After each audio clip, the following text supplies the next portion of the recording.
In this lesson, I'm going to show you how to take a bitmap like this and reduce its colors.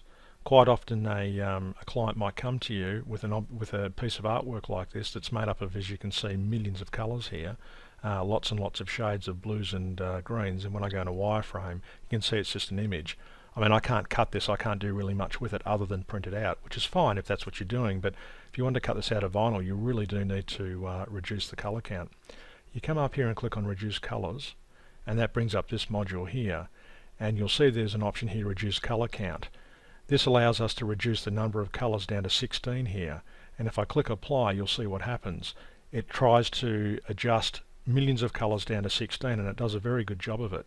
Now I can click Optimize to get the program to try different variations, and depending on the image I'll get different results.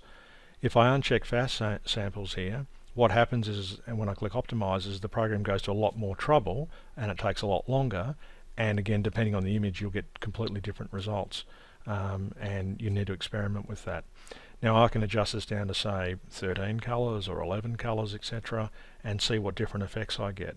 But essentially what I'm doing is I'm taking a multi-million colored object or bitmap and turning it into 8 colors or 16 colors like so. Once I'm happy with what I've got,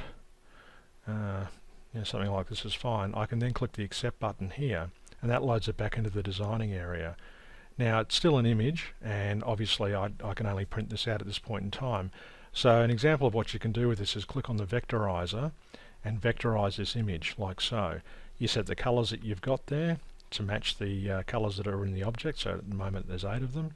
And we can set all these sorts of settings here. There's a lot you can do in the vectorizer. I recommend you watch its lesson to see the different things you can do. Obviously this is just an example I've chosen to give you an idea of what you can do.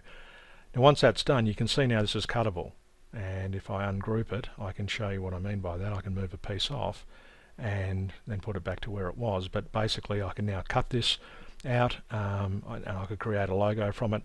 Again, this is just an example just to show you the sorts of things you can do. Obviously the artwork you'll be working with will be very different, but the point is if you've got coloured artwork that you need to have turned into cuttable artwork, the reduced colour count's a great way of doing it using the vectorizer.